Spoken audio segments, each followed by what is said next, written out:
ఇప్పుడు నీకు ఫస్ట్లో నేను నెంబర్ సిస్టమ్ చెప్పినా కదా,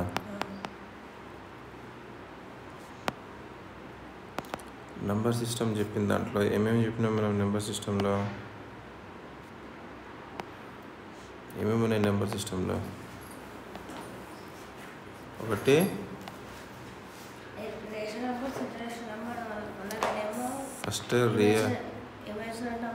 first real numbers, imaginary numbers. Real numbers and imaginary numbers. మళ్ళీ రియల్ నెంబర్స్లో టైప్స్ ఉన్నాయి. ఏమేమి టైప్స్ ఉన్నాయి రియల్ నెంబర్స్లో? రేషనల్ అండ్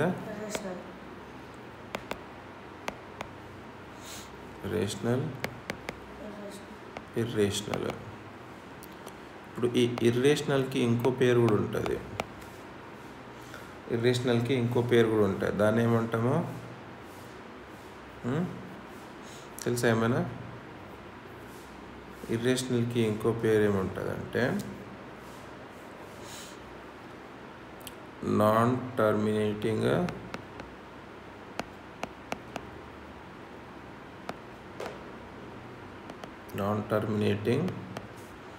నాన్ రికరింగ్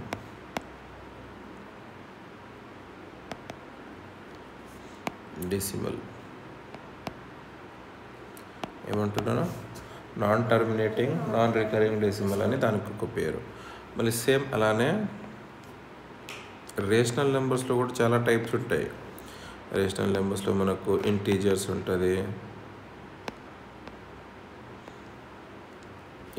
ఉంటాయి, హోల్ నెంబర్స్, హోల్ నెంబర్స్ ఉంటుంది మనకు.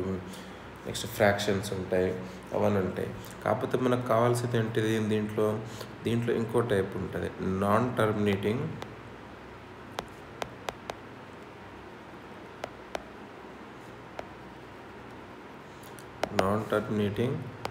Recurring decimal.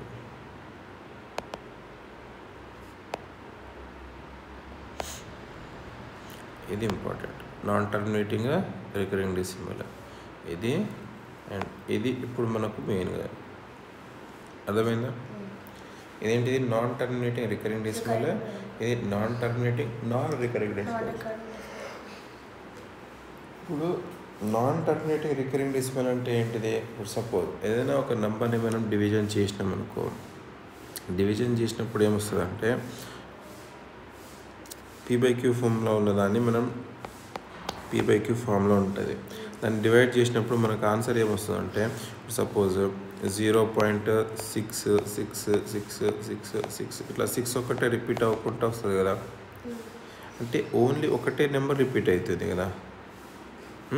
సో ఇది ఏమవుతుంది? ఇది ఆగదు, ఇక వెళ్తూనే ఉంటుంది. ఇట్లా 6666666 అని వస్తూనే ఉంటుంది. అందుకని మనం పైన బార్ పెట్టేస్తాం డైరెక్ట్గా. అర్థమైందా? సో దీన్ని ఏమంటున్నాము? Non terminating recurring decimal. Recurring అంటే సేమ్ నెంబర్ వస్తుంది, మళ్ళీ వస్తుంది, దాన్ని రికరింగ్ అంటాము. ఇప్పుడు non terminating non recurring decimal అంటే ఇది కూడా నీకు కంటిన్యూ అవుతూనే ఉంటుంది, P/Q ఫామ్లో ఉంటుంది. ఈ P/Q ఫామ్లో ఉన్నదని మనం డెసిమల్ ఫామ్లో రాసినప్పుడు ఏమవుతుందంటే ఇదే మనకు ఇది కూడా కంటిన్యూ అవుతూనే ఉంటుంది. కాకపోతే నీకు నెంబర్స్ అనేవి రిపీట్ అవ్వవు. ఇప్పుడు సపోజ్ 2.32453123 ఇట్లా అండ్ సో ఆన్ ఇట్లా వేస్తూనే ఉంటాయి. ఒక్క నెంబర్ కూడా అంటే ఇలా ఒక సీక్వెన్స్లో రిపీట్ అవ్వవు. దీంట్లో ఏంటిది? ఇట్లా కూడా రిపీట్ అవ్వచ్చు. 0.26262626 అంటే దీన్ని 26 బార్ అని రాసిస్తాం కదా. సో ఇట్లా కూడా రిపీట్ అవ్వచ్చు. లేదంటే 3 డిజిట్స్ కూడా రిపీట్ అవ్వచ్చు. 0.123 ఇట్లా కూడా రిపీట్ అవ్వచ్చు. ఇవన్నీ మనకి ఏంటిది? Recurring decimals. వీటికి ఇలా వచ్చినప్పుడు నాన్ రికరింగ్ డెసిమల్స్. అర్థమైందా? రికరింగ్ నాన్ రికరింగ్ అర్థమైందా? ఇప్పుడు నెక్స్ట్ మీకు ఏమంటున్నాడంటే చూడు, state whether decimal form of following rational numbers are terminating, non terminating and repeating decimals. Terminating అంటే ఆగిపోతాయి, కొన్ని పాయింట్స్ తర్వాత ఆగిపోతాయి, అది చెప్పలే కదా. సో దీంట్లోనే టర్మినేటింగ్ కూడా ఉంటుంది. దీంట్లోనే మళ్ళీ మనకు టర్మినేటింగ్ కూడా ఉంటుంది.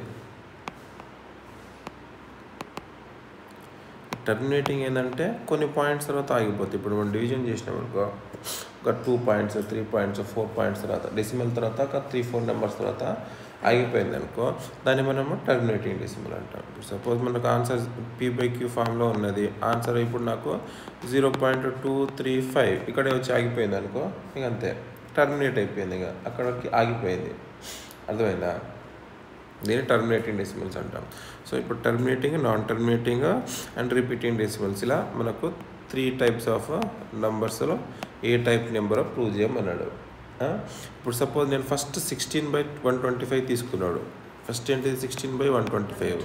ఇప్పుడు 16/125ని మనం ఏం చేస్తాం అంటే ఫస్ట్ ఫ్యాక్టర్స్లో కన్వర్ట్ చేసుకుంటాము. ఫస్ట్ ఏం తీసుకుంటాము? ఫ్యాక్టర్స్లో కన్వర్ట్ చేసుకుంటాం. ఫ్యాక్టర్స్లో కన్వర్ట్ చేసుకుంటే మనకి ఈజీగా అయిపోతుంది. ఇప్పుడు సపోజ్ 16కి ఫ్యాక్టర్స్ ఏమొస్తుంది? 16 మనం ఎల్సిఎం చేసినాం అనుకో, 2 8 సార్ 2 4 సార్ 2 సార్. సో ఏమొచ్చింది? 2 పవర్ 4 వచ్చింది. సో ఇక్కడ ఏమొచ్చింది? 2 పవర్ 4 వచ్చింది. ఇప్పుడు సేమ్ 125 కూడా చేస్తే ఏమొస్తుంది? 125 చేసినప్పుడు 5 2 సార్ 5 2 సార్ 10, 5 5 సార్ 25, మళ్ళీ 5 5 సార్ 25. ఎన్ని వచ్చింది? 5 పవర్ 3 వచ్చింది. సో ఇదేమొచ్చింది? 5 పవర్ 3 వచ్చింది. 125కి 5 పవర్ 3 వచ్చింది, అండ్ 16కి 2 పవర్ 4 వచ్చింది. ఇది ఇప్పుడు టర్మినేటింగ్ డెసిమల్ ఫామ్లో ఉందని అంటున్నాడు. Has a terminating decimal form. ఇది టర్మినేటింగ్ డెసిమల్ ఫామ్లో ఉందని ఎలా అంటున్నాడు? మనకు ఒక రూల్ ఉన్నది. ఆ రూల్ ఏంటంటే మనకి ఇక్కడ కొన్ని థీరమ్స్ చెప్పిండు. ఆ థీరమ్స్ చూసినామనుకో మనకు అది తెలిసిపోతుంది. ఇప్పుడు చూడు, ఏదైనా ఒక వాల్యూ 2n × 5m ఉందనుకో, అప్పుడు దాన్ని ఏమంటాము? నాన్ నెగిటివ్ ఇంటీజర్స్ వస్తాయి. n and m are non negative integers. అప్పుడు మనకి ఏమొస్తుంది అంటే నాన్ టర్మినేటింగ్ రిపీటింగ్ డెసిమల్ అవుతుంది. అది అర్థమైందా? సో ఏమంటున్నాడు? ఇప్పుడు x = P/Q ఫామ్లో ఉంది. ఏదైనా ఒక నెంబర్ P/Q ఫామ్లో ఉంది. Be a rational number such that prime factorization of Q is not in the form. అంటే ఈ Q వస్తుంది కదా, ఈ Qలో ఉన్నది నీకు 2n 5n అనే ఫామ్లో ఉండకూడదు. ఇది లేదనుకో, ఏమైంది? 2n 5m ఫామ్లో లేదనుకో, అదేమైంది? అది మనకు non terminating repeating decimal or recurring decimal అంటాము. అర్థమైందా లేదా? ఇప్పుడు సపోజ్ ఇక్కడ ఏమంటున్నాడు మనకంటే P/Q ఫామ్లో ఉంది. P/Q ఫామ్లో ఏదైనా క్వశ్చన్స్ వస్తాడు. P/Q ఫామ్లో ఇచ్చినప్పుడు P ప్లేస్లో ఏదైనా ఉండని, కానీ Q ప్లేస్లో నీకు 2n 5m ఇలా ఈ ఫామ్ రాకపోతే ఇదేమవుతుంది? మనకు నాన్ టర్మినేటింగ్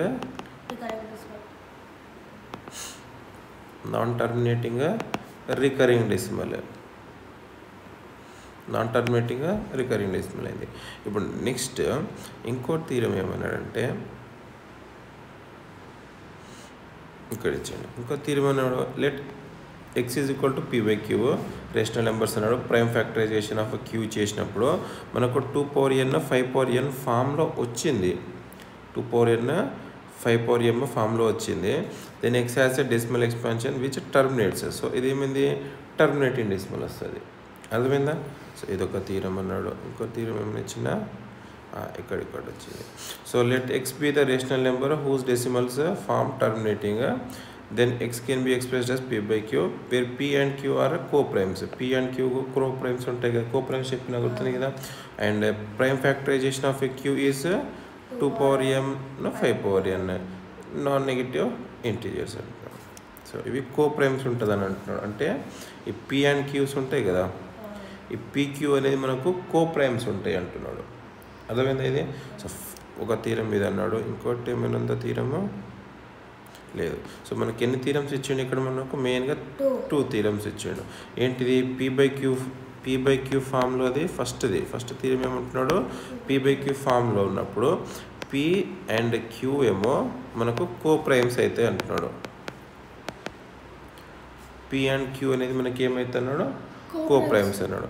ఇంకోటి సెకండ్ ఏమన్నాడు, పి బై క్యూ ఫామ్లో ఉన్నప్పుడు క్యూకి ఫ్యాక్టర్స్ వస్తాయి కదా, క్యూకి factors 2 power n 5 power m ఫామ్లో రావాలి. ఇది ఇలా వచ్చిందంటే దీన్ని మనం ఏమంటున్నాము, టర్మినేటింగ్ డెసిమల్ ఇది. నెక్స్ట్ థర్డ్ వన్ ఏంటిది, పీ బై క్యూ ఫామ్లో ఉన్నప్పుడు క్యూ అనేది 2 పవర్ n 5 పవర్ m ఫామ్లో లేదన్నకో అప్పుడు ఏమొస్తుంది, నాన్ టర్మినేటింగ్ రికరింగ్ డెసిమల్ వస్తుంది. అర్థమైందా ఇది? ఇప్పుడు ఇవన్నీ 3 థీరమ్స్ అయిపోయింది అనుకో. ఇప్పుడు నాకు ఈజీగా చెప్పచ్చు దీనికి ఆన్సర్. ఇప్పుడు నాకు ఇక్కడ ఏమొచ్చింది, ఎం ఫామ్ వచ్చిందా, 2 ఉందా, ఇక్కడ 5 ఒకటే ఉంది, కానీ నాకు 2 కూడా కావాలి కదా. సో ఇది ఏమైంది, టర్మినేటింగ్ డెసిమల్ అయిపోయింది. ఇక్కడ ఏమైంది,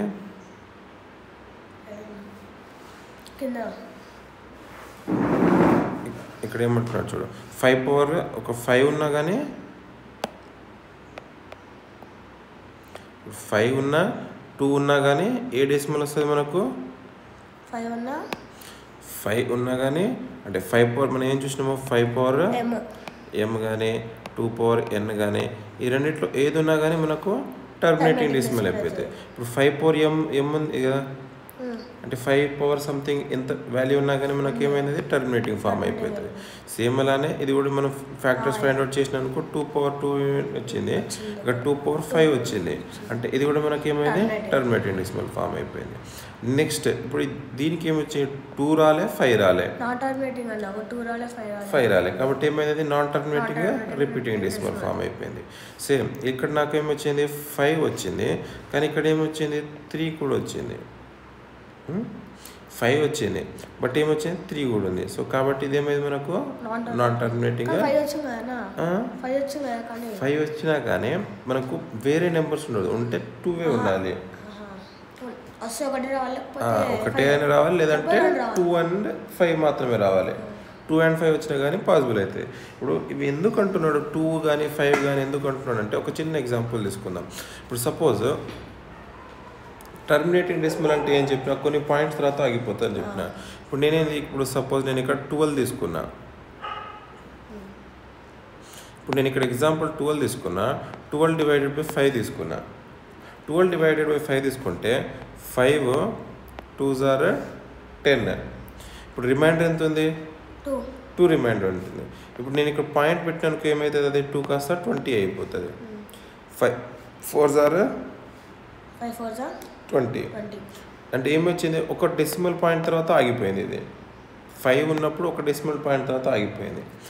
నెక్స్ట్ ఇప్పుడు ఇంకోటి ఎగ్జాంపుల్ తీసుకున్నాను, 15 తీసుకున్నాను అనుకో.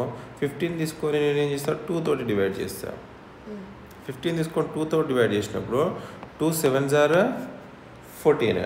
2 7s are 14. రిమైండర్ ఎంత, రిమైండర్ 14 వెళ్తే 1 రిమైండర్ కదా. ఇప్పుడు 1 రిమైండర్ ఉంది, నేను ఇక్కడ పాయింట్ పెట్టేసినాం అనుకో ఏమవుతుంది, 10 అయిపోతుంది. అప్పుడు ఏమవుతుంది, 2 5s are 10. సో 7.5 వచ్చింది, 7.5 వచ్చింది. అంటే ఏమవుతుంది, 2 తోటి తీసుకున్నా కానీ 5 తోటి తీసుకున్నా కానీ కొన్ని డెసిమల్ పాయింట్ తర్వాత ఆగిపోతున్నాయి. అర్థమైందా, కొన్ని డెసిమల్ పాయింట్స్ తర్వాత ఆగిపోతున్నాయి. ఇప్పుడు సపోజ్ నేను 25ని మనం 2 తోటి డివైడ్ చేసినాం అనుకో, 2 1s are 2, 2 2s are 4, point తీసుకున్నాం అనుకో 10 అయిపోతుంది, 5s are 10. సో 12.5 దగ్గర ఆగిపోయింది. ఇలా కొన్ని డెసిమల్ పాయింట్స్ దగ్గర ఆగిపోతాయి. ఇప్పుడు సపోజ్ నేను 3 తీసుకున్నాను అనుకో, ఇప్పుడు సపోజ్ నాకేముంది, 5 డివైడెడ్ బై 3 తీసుకుంటాను నేను. 5 డివైడెడ్ బై 3 తీసుకున్నప్పుడు 3 1s are 3, 3 1s are 3. Reminder ఎంత ఉంది, 2 ఉంది. నేను పాయింట్ పెట్టినప్పుడు ఏమవుతుంది, 20 అయిపోతుంది. మళ్ళీ నాకు 20 అంటే 3 టేబుల్లో నియరెస్ట్ 20 ఎక్కడ వస్తుంది, 6 or 18 వస్తుంది. మళ్ళీ ఏమొచ్చింది, మళ్ళీ రిమైండర్ ఎంత వచ్చింది, 18 వచ్చింది కదా. మళ్ళీ రిమైండర్ ఎంత వచ్చింది, 2 వస్తుంది. మళ్ళీ ఆల్రెడీ పాయింట్ ఉంది కాబట్టి 20 అయిపోయింది. మళ్ళీ 6 or మళ్ళీ 2 రిమైండర్ ఉంటుంది, మళ్ళీ 6R. అంటే ఇది ఏమవుతుంది, అవుతూనే ఉంది. అంటే నీకు 2 కానీ 5 కానీ లేకపోతే అది కంటిన్యూ అవుతూనే ఉంది. అందుకని ఇక్కడ 3 కూడా వచ్చింది మనకు. ఇక్కడ చూడు, మధ్యలో 3 కూడా వచ్చింది కదా. 5 ఏం చేస్తుంది, దాన్ని కట్ చేసి ఇస్తుంది, అంటే కొన్ని పాయింట్స్ తర్వాత ఆపేస్తుంది. కానీ 3 ఏం చేస్తే మళ్ళీ కంటిన్యూ చేస్తుంది దాన్ని. అర్థమైందా? సో 5 అనేది మళ్ళీ కంటిన్యూ చేసుకుంటూ వెళ్ళిపోతుంది. ఇప్పుడు సపోజ్ ఇంకో ఎగ్జాంపుల్ చూసినాం అనుకో, ఎగ్జాంపుల్ తీసుకుందాం. 735 తీసుకున్నాం. 35 డివైడెడ్ బై 3 ఇంటూ 5 తీసుకున్నాం అనుకో. ఇప్పుడు ఇంతకుముందు మన ఎగ్జాంపుల్ తీసుకున్నట్టు 5 తోటి తీసినప్పుడు నాకేమైతే 7 తోటి క్యాన్సిల్ అయిపోతాయి. ఇప్పుడు నాకు 7/3 వచ్చింది ఇంకా కదా, 7/3 వచ్చేది. ఇప్పుడు 3 టేబుల్తో క్యాన్సిల్ చేసినప్పుడు ఏమవుతుంది, 3 2s are 6. రిమైండర్ ఎంత వచ్చింది, 6 అన్నప్పుడు 1 రిమైండర్ కదా, 7 నుంచి 6 వెళ్ళినప్పుడు. సో ఇక్కడ ఏమైతే పాయింట్ పెట్టినాం అనుకో 10 అయిపోతుంది. 3 3s are 9, మళ్ళీ 1 రిమైండర్, మళ్ళీ 3 3s are 9, మళ్ళీ 1 రిమైండర్, మళ్ళీ 3 3s are 9, మళ్ళీ 1 రిమైండర్, మళ్ళీ 3 3s are 9. సో కంటిన్యూ అవుతుంది. సో ఈ 3 ఏం చేస్తుంది, ఆ సీక్వెన్స్ని బ్రేక్ చేసేసి మళ్ళీ కంటిన్యూ చేసుకుంటూ పోతుంది. అంటే 5 ఒకటే ఉన్నా కానీ నాకు యూజ్ లేదు. అంటే 5తో పాటు వేరే నెంబర్స్ వచ్చింది అనుకో యూజ్ లేదు. అది నాన్ టర్మినేటింగ్ రికరింగ్ అయితేనే ఉంటుంది. అర్థమైందా? అదే నీకు 2 ఒకటి సపరేట్గా వచ్చిన, 5 ఒకటి సపరేట్ వచ్చిన, 2 and 5 రెండు కలిసి వచ్చినా కానీ ఏమొస్తుంది నాకు, టర్మినేట్ అయిపోతుంది. ఇప్పుడు సపోజ్ 2 and 5 కలిసి వచ్చింది చూద్దాం. ఇప్పుడు 2 and 5 ఎక్కడ కలిసి వచ్చింది, ఇప్పుడు ఒక ఎగ్జాంపుల్ ఏదైనా ఒక నెంబర్ తీసుకున్నాం అనుకో. ఏం తీసుకున్నాము, 122 తీసుకుందాం. 122 తీసుకున్నాం. డివైడెడ్ బై 2 and 5 తీసుకున్నాం అనుకో. 2 and 5 తీసుకుంటే ఇప్పుడు నేను 2 5s ఏమవుతుంది, 10. సో ఏమైతే 122 డివైడెడ్ బై 10 కదా. 10 తోటి క్యాన్సిల్ చేసినప్పుడు ఏమవుతుంది, 12.2 వచ్చేస్తుంది. 12.2 ఎట్లా అంటే 10 1s are 10, 10 2s are 20, reminder 2 ఉంది కాబట్టి పాయింట్ పెట్టినప్పుడు మళ్ళీ 20 అవుతుంది. 10 2s are 20. సో 12.2 వచ్చింది. అంటే ఇదేమైంది, 2 వచ్చినప్పుడు కూడా నాకు టర్మినేట్ అవుతుంది. అర్థమైంది ఇప్పుడు క్లియర్గా. ఇప్పుడు డైరెక్ట్గా నేను క్వశ్చన్స్ చూసేస్తే ఆన్సర్ చేసేయచ్చు. ఇప్పుడు ఇది చూడు, దీంట్లో ఏమన్నాడు, write the following rational numbers in the decimal form. దీన్ని డెసిమల్ ఫామ్లో రాయమంటున్నాడు. Also state which are terminating and non terminating repeating decimals. So terminating ఏది, నాన్ టర్మినేటింగ్ రిపీటింగ్ డెసిమల్స్ ఏదో రాయమంటున్నాడు. ఇప్పుడు చేస్తావు, ఇవి చూస్తే మనకు అర్థమవుతుందా, ఇదే ట్రై చేయకూడదు ఒకటి. ఇప్పుడు సపోజ్ 3/8 ఎక్సర్సైజ్లో ఒకటి చేద్దాం. 3/8 ఉంది. ఫస్ట్ వన్ ఏముంది, 3/8 ఉంది.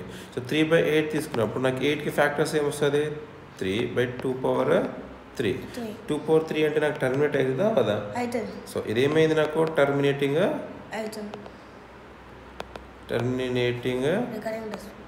రికరింగ్ కాదు. రికరింగ్ అంటే రిపీట్ అవుతుంది. ఇది రిపీట్ అవ్వట్లేదు కదా, ఓన్లీ టర్మినేట్ అవుతుంది. అక్కడ ఒక ఆగిపోతుంది. టర్మినేటింగ్ డెసిమల్ వచ్చింది. కానీ నాకేమన్నాడు, దీన్ని డెసిమల్ ఫామ్లో కూడా రాయమన్నాడు కదా. సో డెసిమల్ ఫామ్లో కూడా రాయడానికి ట్రై చేస్తాం. సో ఎలా ట్రై చేస్తాం, డెసిమల్ ఫామ్లో రాయడానికి క్యాన్సిల్ చేయడమే దీన్ని ఇంకా డైరెక్ట్గా. సో 2 పవర్ అంటే ఫస్ట్ ఒకసారి 2 తోటి క్యాన్సిల్ చేస్తాం, మళ్ళీ ఇంకోసారి 2 తోటి క్యాన్సిల్ చేస్తాం, మళ్ళీ ఇంకోసారి 2 తోటి క్యాన్సిల్ చేస్తాం. సో ఇక్కడ ఎలా క్యాన్సిల్ చేస్తాం, 3/2 into 2 into 2. So 2 1s are 2. ఇక్కడ రిమైండర్ ఎంత ఉంది, 1 వస్తుంది. పాయింట్ పెట్టినప్పుడు 10 అవుతుంది.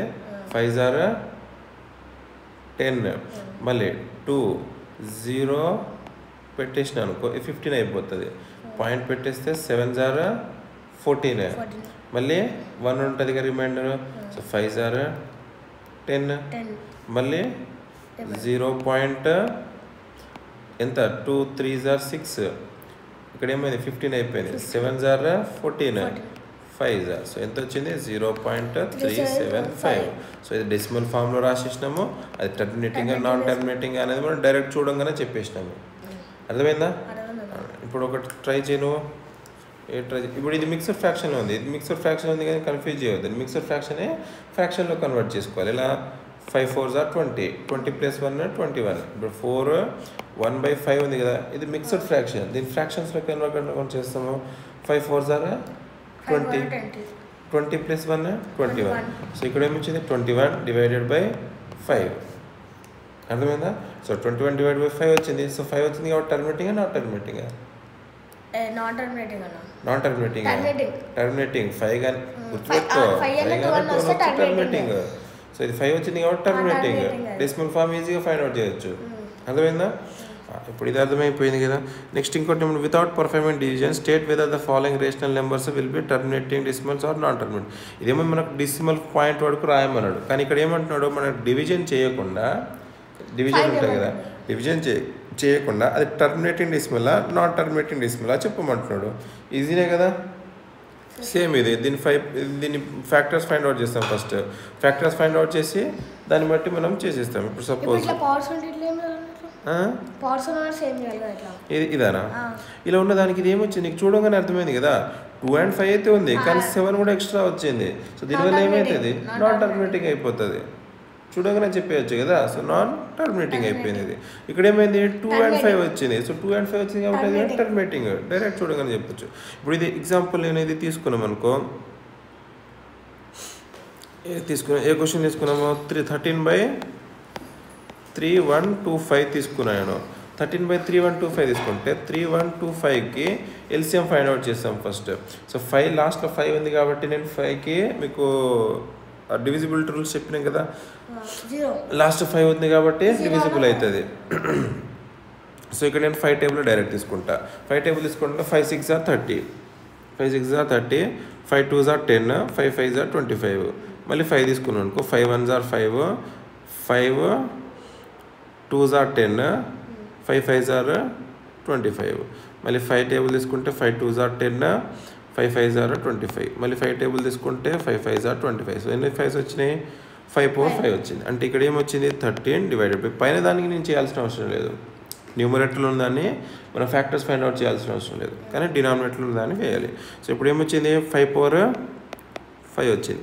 ఇది టర్మినేటింగ్ అవుతుందా నాన్ టర్మినేటింగ్ అవుతుందా, 5/5 కదా, 5/5. సో ఇది టర్మినేటింగ్ అవుతుందా నాన్ టర్మినేటింగ్ అవుతుందా, టర్మినేటింగ్. సో ఇది చూడంగానే మనం చెప్పేసినాం ఇది terminating.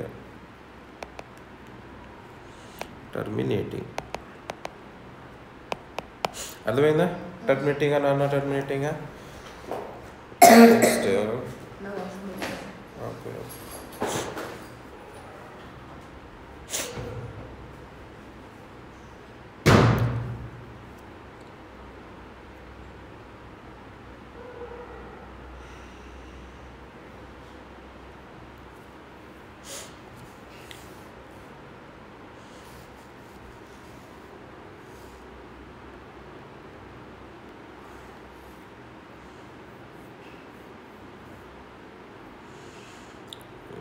with the rational numbers so that the prime factorization of a q is in the form of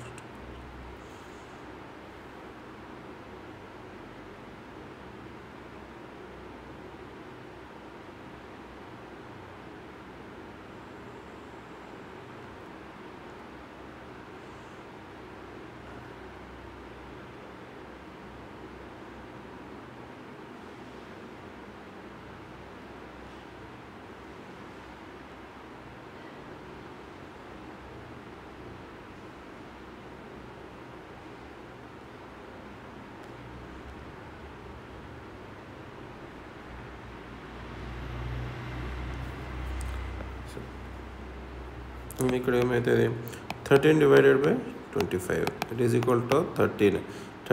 ఇది ప్రైమ్ నెంబర్ కాబట్టి 2/2 వచ్చేస్తుంది.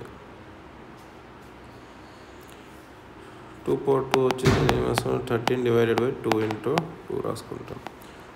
2 6 are 12.5, 2 3s are 6, 2 2s are 4, 5. So 3.25. ఈ థర్డ్ బిట్ అర్థమైందా. థర్డ్ బిట్ ఏమంటున్నాడు, only write the following rational in decimal ఫామ్లో రాయమంటున్నాడు. Decimal form using theorem 1.4. Decimal form అంటే మనం ఫస్ట్ దీన్ని ఫ్యాక్టర్స్ ఫైండ్ అవుట్ చేయాలి. ప్రైమ్ ఫ్యాక్టర్స్ ఫైండ్ అవుట్ చేసి క్యాన్సిల్ చేసేస్తే మనకి ఏమొచ్చింది 3.25 వచ్చేసింది. మీకు అర్థమైంది ఇక్కడ వరకు. ఇప్పుడు ఇక్కడ వరకు అర్థమైతే